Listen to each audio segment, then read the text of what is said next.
go to our second scripture reading, which again is found in the book of Joel. Same chapter, chapter 2. So if you have your finger in the Bible from our first scripture reading, you should quickly find our second. Joel 2, 28 through 32. Let us read together. Joel 2, 28 through 32. Then afterward I will pour out my soul on all flesh. Your sons and your daughters shall prophesy. Your old men shall dream dreams, and your young men shall see visions. Even while in those days I will pour out my spirit. I will show portents in the heavens and on the earth, blood and fire and columns of smoke. The sun shall turn to darkness, and the moon to blood, before the great and terrible day of the Lord comes. Then everyone who calls on the name of the Lord shall be saved. For in Mount Zion and in Jerusalem there shall be those who escape, as the Lord has said, and among the survivors shall be those whom the Lord calls. Let's pray. Heavenly Father, we're looking at lessons from the minor prophets, as you are well aware. And we've already learned from Jonah and Amos. And this morning we want to hear what you have to say to us through your prophet Joel. Help us not only hear, and that we hear audible noise coming from my voice, but dear Lord, we want to hear your voice in our hearts. Prepare that way. Prepare our hearts. In Christ's name, amen. As stated, we are looking over the summer at the minor prophets, learning lessons from them. They are not minor in the sense that they are less important, but they are minor in the length of their books. Your major prophets being Jeremiah, Isaiah, and Ezekiel, who take up chapter upon chapter. Then we have 12 minor prophets. Those who at the most, I think, compose 12, 15 chapters. One chapter. I think a lot of people like that one because get it done. I read a whole book in one day. But what do we want to learn, or what does the Lord want us to learn from Joel this morning? Well, looking at Joel, one verse keeps coming back to mind more than any other, and that was actually 2 verses 12 to 13. We read our first scripture reading, which read, "Yet even now, declares the Lord, return to me with all your heart, with fasting and weeping and with mourning, and rend your hearts and not your garments. Return to the Lord your God, for he is gracious and merciful, slow to anger, and abounding in steadfast love."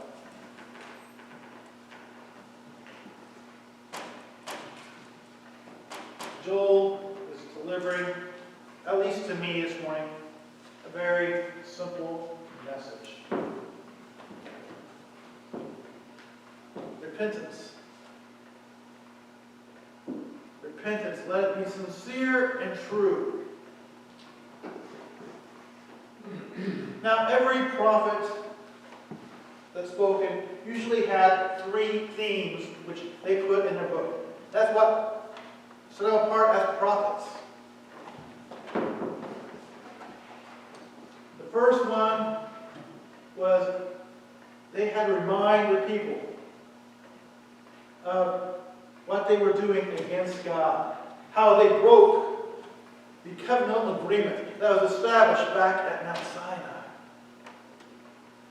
And normally when you get to these prophets, they'll start listing all these sins and atrocities of worshiping other idols, selling fellow Israelites into slavery, killing their children as a sacrifice to other gods. It goes on and on and on. However, I will say, the prophet that we were looking at this morning, Joel, is a little different. He assumes that everyone knows what they've done wrong, and so doesn't really come out and say, here's what you've done wrong. He skips to the second theme, which all the prophets share, and that is a call to repentance. Okay, here's how you have broken God's covenant. Here's what you need to do to fix it. Repent. Change your ways. Humble thyself. And follow after God. Repentance is the key. The third theme is what's known as the day of the Lord. When we hear that, all of a sudden we think of Revelation, apocalyptic, end of the world. It's that. But it also has an impact on the here and now. What is the day of the Lord? The judgment God is going to bring on me for not repenting and continuing in these accusations of sin. If I continue worshiping these other gods, what punishment for the day of the Lord is coming? For many of the prophets, they talk about for the northern kingdom of Israel, that Assyria was coming. When Israel fell, for Judah it was Babylon is coming. For the book of Joel, locusts are coming.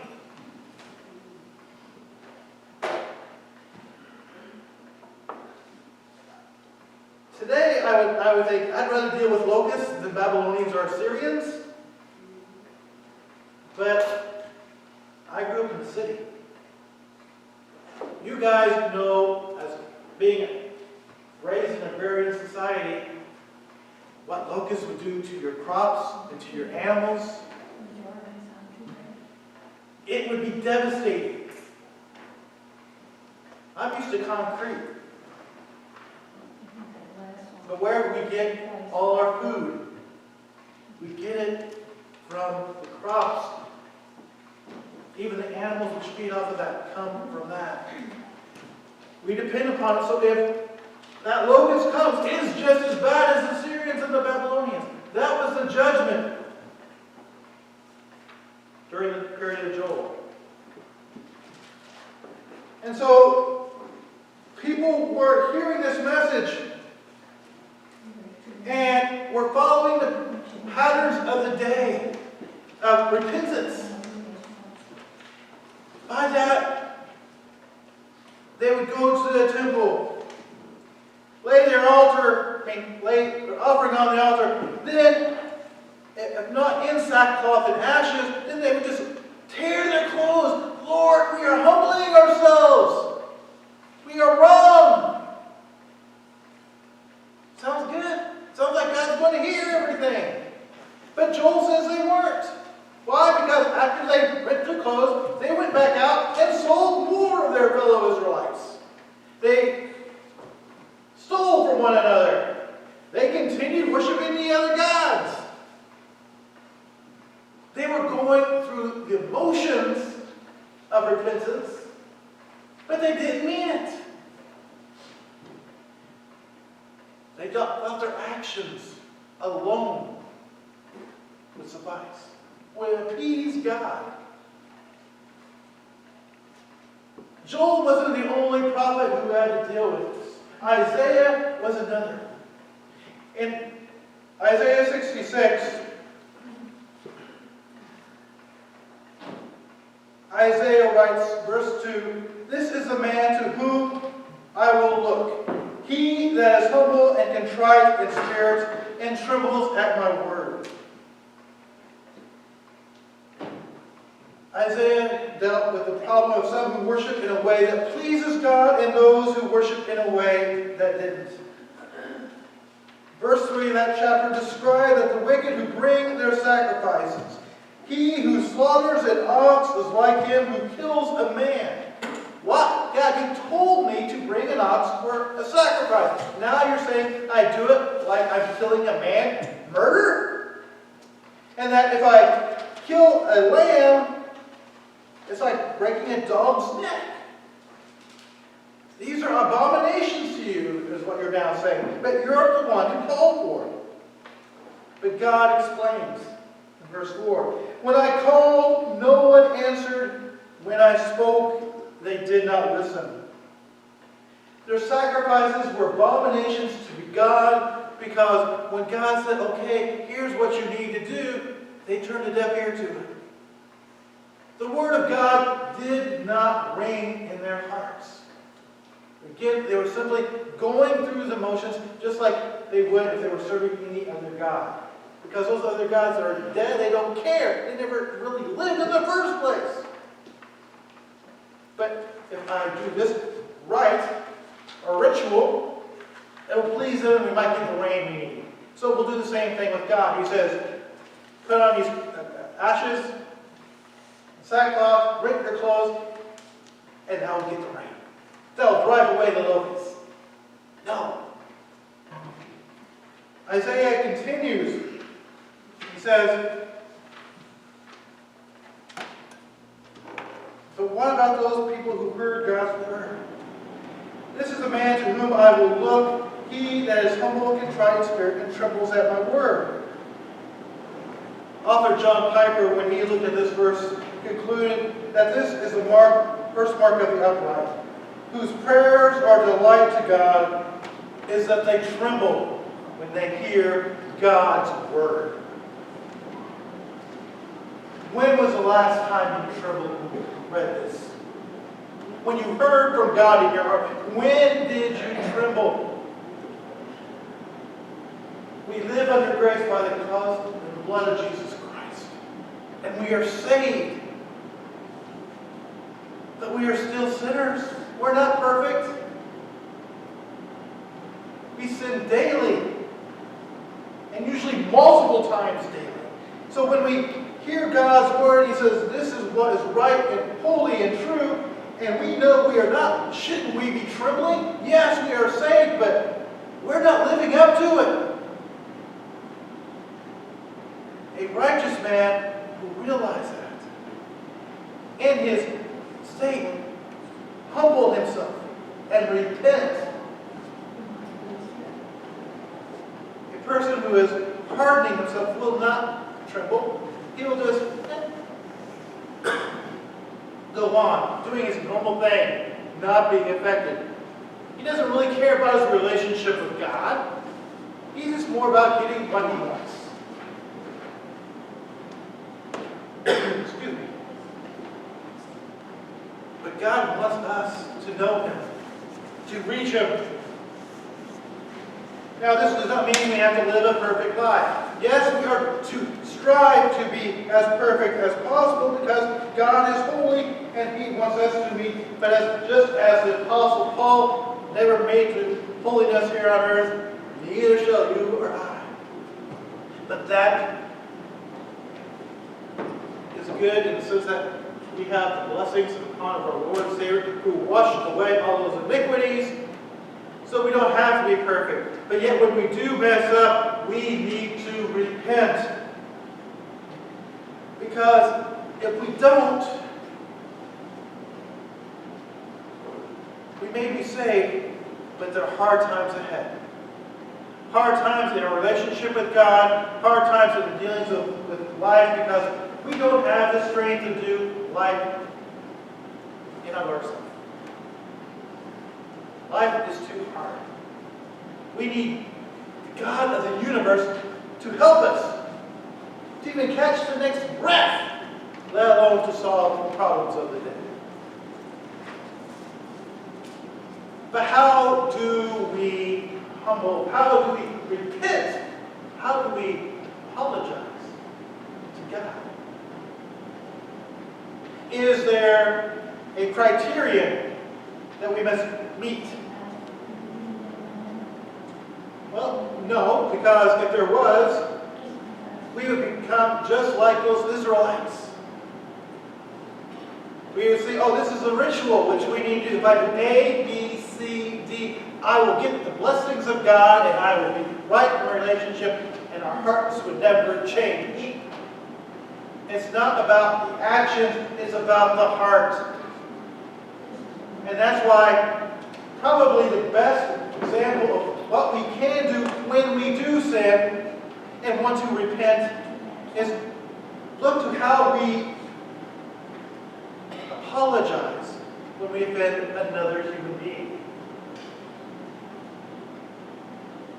I know growing up, there are times I'd do something. There's too many to think of in one. But all said, you're supposed to apologize to his friend or a sibling, even worse. Never apologize to them. And also your parent is behind you and apologize to them. I'm sorry. Say it like you mean it. Okay, I'm sorry. Or at least we're getting the words and the emotion right. Maybe not the heart, but it's heading in the right direction. We need to start there when we go before God. And what are some of the things which we do when we apologize to one another? Well, there are several things we can do. First of all, realize who we offended in the first place. Well, if we sin, isn't that automatically God? Yes. But it's not always God alone. Because one of the 10 Commandments, thou shalt not steal. If I go and swipe some patio furniture off of Marilyn's yard, am I just stealing from God? No, I'm also stealing from Marilyn. And she will call the cops on me. No. But I need to, what does Matthew tell us? Matthew 5. Before you go and apologize to God, go to the temple to make your sacrifice. Go to the one who has a grievance against you and be reconciled. So before I can apologize to God, I need to make things right with Marilyn. To bring back. And if I damaged it, repay. To bring things together. Because I can't make things right with God if I'm still belittling His people. But I make things right with those who have also offended. Then I can go to God. But then once I've realized what I've done, I also need to be quick about it. Yes, God is long-suffering and patient and kind. And He will forgive you because He has cast our sins as far as the east is from the west. But He seeks to be reconciled, and that means we have to ask, to seek forgiveness. Because if we don't, we just allow this invisible barrier to start coming between us and God. We might start building up an emotional wire fence. And as more time comes in, that wire fence becomes a picket fence. Then a short stone wall. Then it's pretty as big as the Great Wall of China. God on one side, you on the other. Is there much communication going on there? No. God can reach over that wall, no problem, but you're too busy enjoying your sin to listen to Him.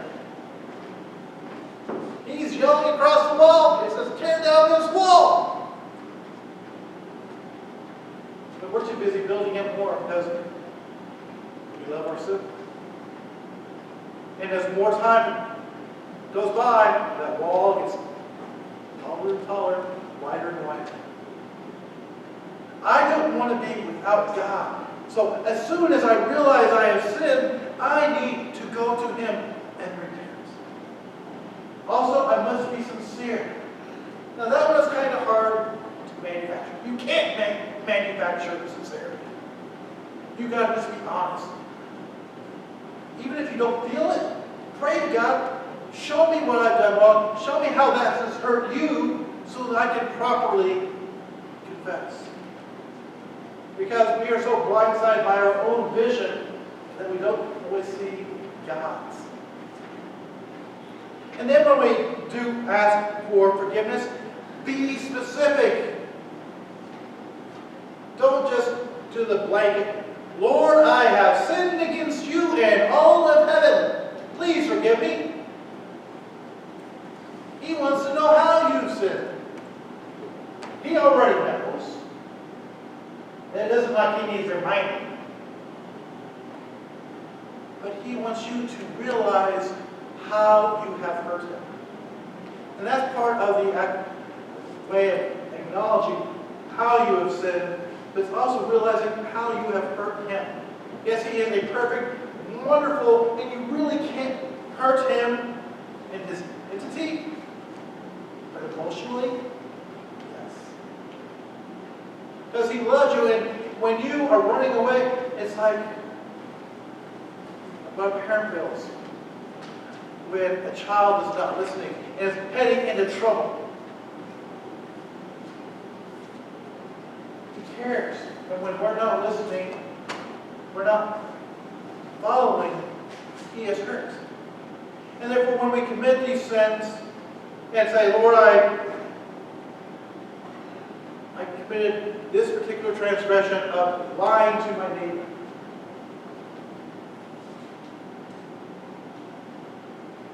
Help me to see the impact. I know it has hurt my neighbor because they were misguided by what I said. I possibly, dear Lord, may have hurt others in the process because they have heard me say this and they know the truth. Therefore, I have heard you as being a viable witness of you and your character. I say I'm a Christian, I am a child of God, I represent Jesus on the face of the earth, and I am lying to every person on the street. That devalues Jesus in the face of others. I repent of that, Lord. I've hurt you, hurt your name, I've hurt my relationship with you. Not only do we need to name and realize how we have hurt, but the next one is to do something which is a not statement. Never in your repentance say, I'll never do it again. That's a lie right there. You might as well repent for that one as well. You're human. You've gotten used to a certain pattern of life, and you're easily led to follow it again. You can say, Lord, I repent, I am sorry, and I will do my best never to do it again. But don't say that you will never, because more than likely you will do it very soon. Instead, offer a plan to God. Ask Him for His wisdom and counsel on it, and wisdom on how to avoid it. Lord, you know I have this one temptation. For me, it's Mountain Dew right now. For some people, that's not a temptation. Sugar, caffeine, and me, too much. Lord, help me to avoid that. When I go into the store, let me look at lemonade or non-caffeine drinks. Remove that temptation from me. Help me find some other thing. And bring in friends who will remind me when they start seeing that bottle of Mountain Dew on my desk. Are you planning on drinking that?